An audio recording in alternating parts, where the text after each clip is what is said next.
Hello everybody, I trust that you're all well. I know that you've all been working incredibly hard in relation to the assessments that you've been completing for us in the build up to the teacher assessed grades. This little video instalment will ultimately just run you through exactly how we plan on using that evidence, what evidence we will use in ensuring the best possible outcomes for you all in your courses that you will be completing this year. So I'll get straight on with it ultimately.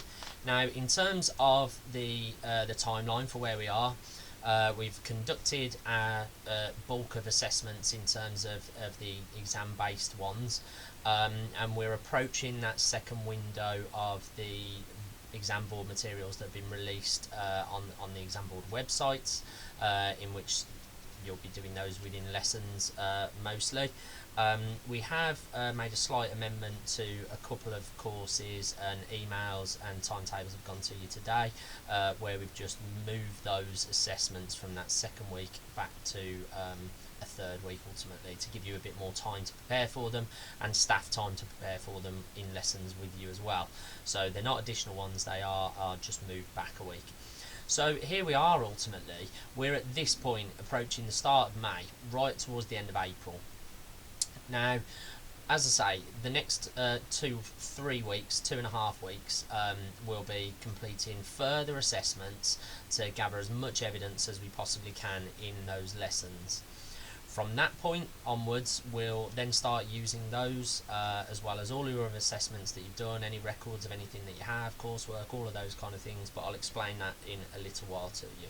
So this is the timeline from the JCQ, ultimately in the run-up to the 18th of June, which is the final deadline for those grade submissions to the exam boards.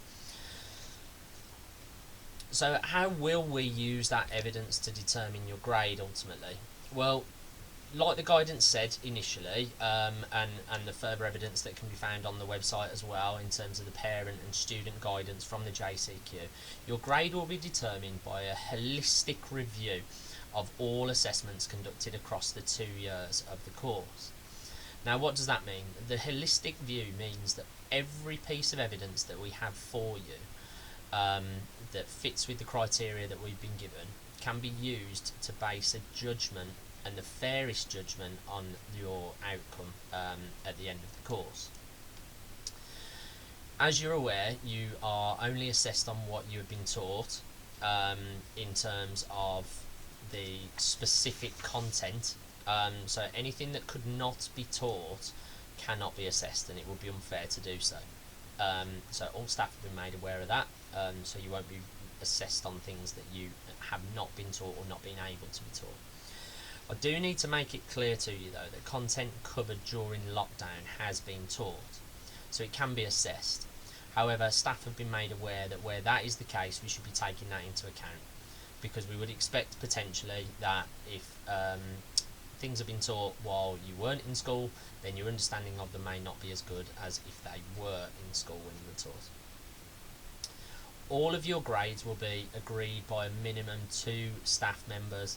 So that is your teacher, the curriculum leader for that subject, as well as the SLT link in that respect. So for the most part, and the majority of subjects, there will be 3 staff that have looked at that evidence and agreed on your grade. Now that grade is determined with a complete removal of bias. So staff have been trained already in the process, the policies, and what we expect those to be following. So in terms of attendance will not be taken into account. So if you have not attended lessons, then that cannot be taken into account when determining your grade. It will be based on the evidence that we have for you. Behaviour will not be taken into account. So if previously you've not necessarily been as behaved as we would like you to, that will not be taken into account. We cannot judge your grade based on your behaviour. It is purely upon the evidence that we have for you to determine your grade. Some of you have special circumstances that we are aware of. If any of you have not made us aware of these special circumstances, then please do so, because we will be completing a form for these last 3 bullet points. Anyone that has been isolating for a significant period of time, we're aware of that, and we will be completing a form that will state ultimately what time you've missed, and what evidence we have for you in that aspect. And obviously, any of you that require access arrangements for any examinations, the full exams, they've been provided, whereas in some lessons where that may not have been possible, we're also going to complete a form to suggest that that is the case. And staff have also been made aware of that as well. So, in terms of the use of the evidence, there's a couple of slides on this and a couple of things that I need to clarify for you. All curriculum leaders and SLT members have strict guidelines to follow from the JCQ, and the example of that is shown on the right hand side of this screen, where there's a specific checklist. So every subject will not be submitted until they have met all of these standards and can evidence that. They range from things like the grades have been determined using evidence that is detailed on our assessment logs, that the evidence has been authenticated as your work, etc. The grades for previous cohorts have been analysed, which I'm doing as part of my role, and that they have been signed off by multiple staff, and there's an accurate representation of those. Department level, the teaching team have considered the various sources of potential evidence against the criteria. Lots and lots and lots of things that they need to take into account before we will submit those grades. We've written our policy, which is now on our website accompanying this video, so please do have a read of that. More information is in it about the assessments. This is kind of a whistle-stop tour of it. But we will be asking students to complete a declaration form, so that ultimately you'll sign it to say that you understand the process from this training, you understand how we will use your evidence, and also the fact that it is your work and it is clear representation of your grade. There's a further guidance document, the parent and student guidance, that is on our website as well, where it will give you further examples of how this would work in terms of previous assessments being at this grade, marks on the exam board materials being at this out of this, etc. The grade descriptors for the subjects have been used, and this is the grade that have been determined. In terms of how staff will use that, these are all of the possible evidence bases that we can draw upon in order to formulate that grade ultimately. So the subject-specific grade descriptors, as I've already said, in every subject for every level of qualification for A-level and GCSE have had a set of grade descriptors added to the JCQ website. Now what that means, it says for a grade 8, this person needs to show and demonstrate these things. For a grade 9, they need to demonstrate all of them and more. For a grade 7, they need to demonstrate some of them in that respect.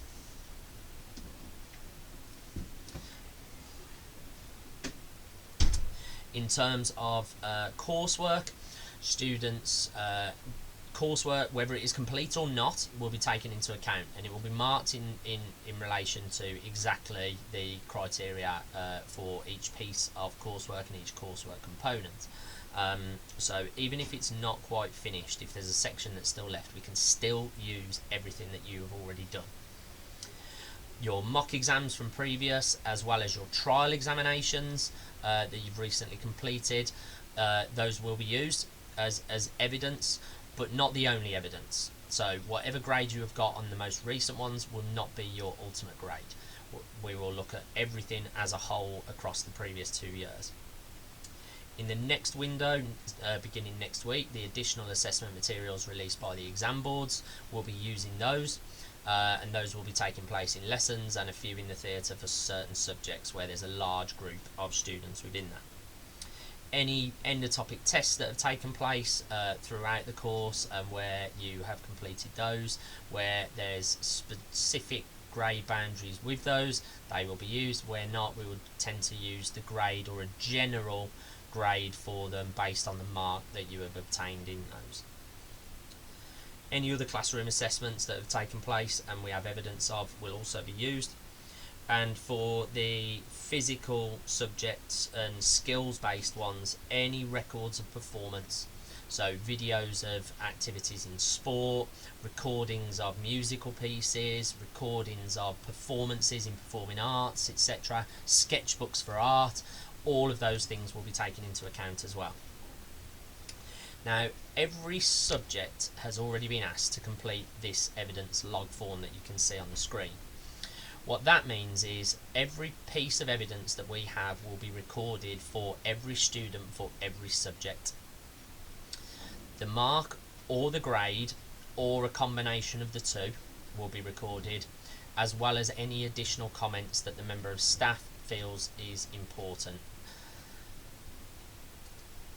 That form will then be used and reviewed when we are ultimately moderating and deciding on that grade outcome for you. But be rest assured, every student won't have exactly the same evidence, as some students will have been absent at times, and if that's a number of students were absent for a particular assessment, it will be unfair to discount that assessment for other students. So there may be some variation in the evidence for separate students, but for the most part, they will the majority of those will be the same. Now, in summary, ultimately, this form is what we will be submitting to the exam boards if samples are called. This form will be submitted along with all possible evidence that we have physical copies of, so that they can be reviewed should we be sampled, and this is the one that is ultimately the sign off, and this is the completion, and whatever grade goes on here and is agreed is ultimately the grade that is going to be awarded. Now, you can ask your curriculum leaders, if you want to, what kinds of topic tests you've done, what evidence that that will be used for individual subjects, but obviously we cannot discuss the exact outcomes of those assessments with you anymore, or potential outcome for you overall for the course. In summary then, for you, as to kind of what we'll do moving forward, once those grades have been submitted, we'll spend 2 weeks moderating them. And what I mean by that, every grade for every student will be looked at. We're not going to pick a sample like the exam boards will. We are going to look at every possible one. And the reason we're looking at every possible one is for both reasons that you can probably imagine. We're checking for if that grade is too high in line with evidence, or that grade is too low in line with evidence. For the most part, they will be 100% accurate, and I'll be more than happy with them. But there may be some that we do need to check upon. So what we will do, we'll conduct our own internal moderation. We'll look at how they compare against previous years, as you can see from the bottom graph, in terms of our grade distributions, and we will also look at them in terms of how it is compared for students across the years through all of the assessment that we've done since the beginning of year 12 or year 10. That will highlight to us if there's a spike in a grade, like this one, or whether there's a dip in a grade. So the blue line I would be challenging in the sense of the grade submitted at the end doesn't reflect what has happened for the previous 2 years, and that evidence will be examined further. The grey line is significantly higher than the previous predictions, as well as the trial exam results, so I'll be looking at that in terms of this is coming out higher than would be expected. The orange line is relatively flat across the way, so realistically that will be not looked at any further. Now, where this spike appears, if there is evidence to support that grade based on that evidence log, that's fine, and that grade will be permitted. If there is not evidence, we will ask the departments to review that grade again. Not saying no, that's not what it is. We will simply be asking them to have another review of the evidence.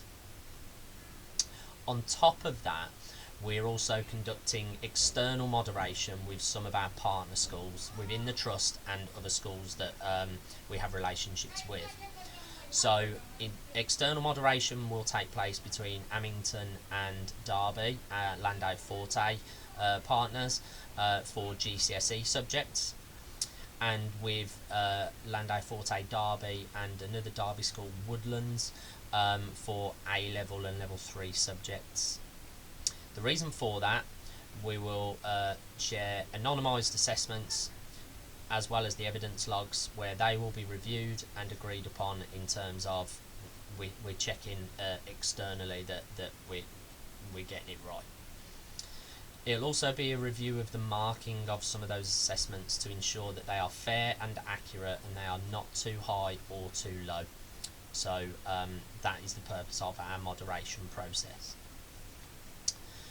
And finally then, to summarise, any questions that you have about the grading process, procedures that we are following, or policies, then please direct those to myself. If you have any specific questions relating to subjects, then speak to the curriculum leaders of that subject area. Important dates for you. The deadline for grade submission is Wednesday the 18th. We cannot discuss any grading until the dates that you can now see on your screen. The 10th of August is the date of release for A level and level 3 vocational course results for 6th form students, and the 12th of August for our GCSE and level 2 qualifications for QEMS students. On that day you will find out your results, and obviously from that point you'll be able to then contact your next providers in terms of universities, 6th form, etc., to arrange your places there next year. In terms of appeals, the appeals process begins on that day as well. Now, the appeals guidance is not fully finalised yet, so we don't have our policy written. As soon as that is finalised, the policy for the appeals process will also be loaded to this area of the website. That will have information about how you can appeal, why you can appeal, and what it is that means that you can appeal, as well as how to prioritise appeals. So if a university place is hinging on it, then it is prioritised before others, in which case we would contact the exam boards earlier. So, as I say, good luck over the next couple of weeks in your final suite of assessments that you'll be conducting within class, etc., and make the most of it, because that is your final opportunity to prove to us what grade that we should be awarding you by the 18th of June. Any questions, obviously ask away, and good luck.